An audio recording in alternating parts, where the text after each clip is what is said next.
How to set up Microsoft Teams for remote work. Welcome everyone, and let's get right into this tutorial.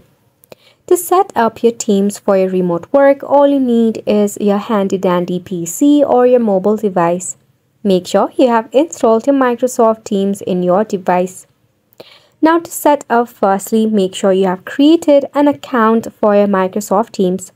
If not, sign up using your outlook.com.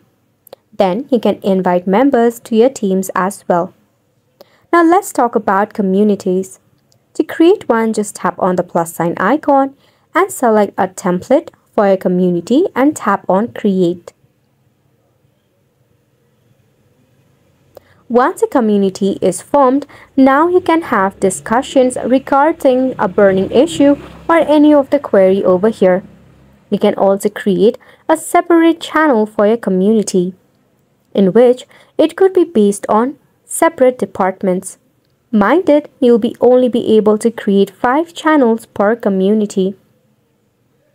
In your channel, you'll be able to add specific people with whom you would like to discuss or communicate with.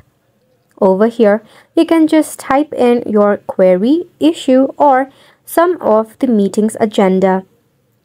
However, you can make it interesting by choosing a format, adding a photograph, GIF, or you can even create your very own GIF using your AI.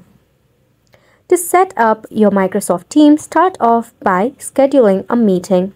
Just tap on a date, then start off by typing in the title of the meeting, invite people, add the duration of the meeting, then write the details regarding the meeting. Opt the meeting, you'll be notified in the activity tab, or if any of the member mentions you in any of the chat, you will find those notifications in the activity tab as well. So that is how you set up your Microsoft Teams for remote work. Isn't it simple? Make sure to go ahead and give this a try, and thank you so much for tuning in. We'll see you very soon.